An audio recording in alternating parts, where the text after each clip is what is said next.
I had an itch, and the only way to scratch it was by watching more Yu-Gi-Oh! We're on episode 3, and this episode was probably most kids' first experience with betrayal. The episode tackles very heavy themes, such as, if a woman says she wants to kiss you, she might be lying, and don't trust anyone, ever. Let's dive right in. The episode starts with Joey getting a VHS tape from his sister letting him know that she's fucked, and Yugi gets these 5 dogshit cards. It's an invitation to the tournament at Duelist Kingdom. I don't know how he was able to sniff that out from this because there's no text on the card, it's just this crayon drawing of a castle on an island, and yet he was able to immediately deduce that this was an invitation to a tournament he didn't even know about beforehand. The boat's going to be leaving in 2 days. Again, there's nothing on this card to indicate that. This is like some kind of psychiatrist thing with Rorschach's. What do you see when you look at this boat? And then he comes up with like an extensive lore behind it. I wonder if Yugi could tell us what this card means because they just forgot to put a picture here. It's an actual placeholder. According to this card, the tournament winner takes the grand prize of $3 million.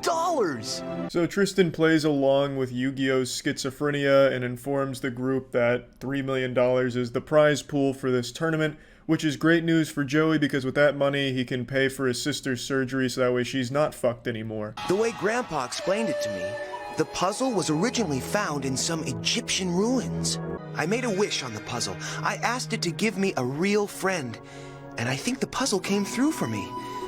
That was when I met up with you and Tristan. Now this part I don't get at all. So Yugi says that he made a wish on the Millennium Puzzle, rubbed it like a genie's magic lamp, and it fucking blew its load and gave him Joey and Tristan. But in the flashback, Taya is there with him in Egypt when he found it. So is Taya not a friend? What was his wish more specific? I wish for a friend with big cock? Like, why does Taya not count as a real friend? She was clearly very supportive, and yet for some reason, right to her goddamn face, he says, I want a real friend. Probably looked her in the eyes and spit at her. And then he gets dumbass Joey and Tristan. I just don't really understand why Taya is apparently not a real friend of Yugi's. You're either a champ or a chump. Cut this guy loose. He's fashion challenged and deserves to be crushed in the games. Please, crush me. So Yugi's given one of his 2 starships to Joey, which will allow him to duel on Duelist Kingdom here. And then we're introduced to My Valentine, who comes up to the pair, hits him with a, you're either the champ or the chump. You either bust a nut or your nut gets busted. And then she walks away. Joey, being the coomer that he is fallen in love right away and pre-cummed in his pants. After going inside, they run into Weevil, who explains that the players are trading cards to make their decks stronger. And then we get this glimpse of this guy's deck. This guy's probably the future king of games. Like, if Yugi wasn't a fucking cheater with the rules, maybe this kid would win. He's got a piece of Exodia. Exodia is supposed to be like the turbo ultra rare cards in all of Duel Monsters, and yet this guy's just willy-nilly trading with a 3-year-old over here. With a fucking piece of Exodia. A champion with a luxury room. Really? Could I see it? You bet! Come check it out! My Valentine was complaining about the quality of the rooms, so she was making a big hoopla. Rex overhears and comes out of his way to flex, and then Mai asks if she can go see his room.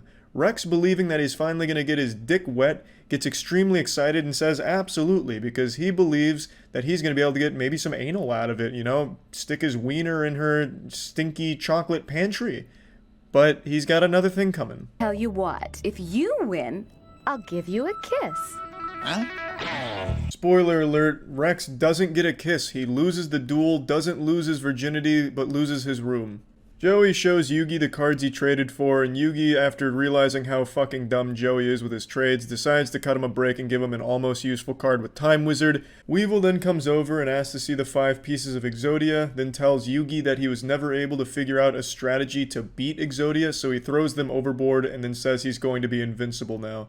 I also don't get this, because it was also established in episode 1 by Kaiba that nobody in the history of Duel Monsters has ever successfully summoned Exodia, so why would it even be a threat? He had fucking dream luck here with a 7 trillion odds that he'd summon Exodia in this universe, and he did, so why would anyone else be afraid that this once in a millennia level luck of summoning Exodia? Joey jumped overboard trying to retrieve the 5 cards for Yugi, but was only able to retrieve 2 and is super upset about it, lamenting the fact that he's just never good enough. He tells the gang about his sister and the predicament, and it's a very touching scene. Yugi says the cards don't matter, what matters is friendship, shit like that, and, you know, he still does have 2 pieces of Exodia left, and if they wanted to, they could just go beat the ass of that kid in the main ship and take his piece of Exodia, so then he'd have 3, so he's pretty close. So it's not all bad, and that's where episode 3 wraps up. Pretty exciting. That's about it. See ya.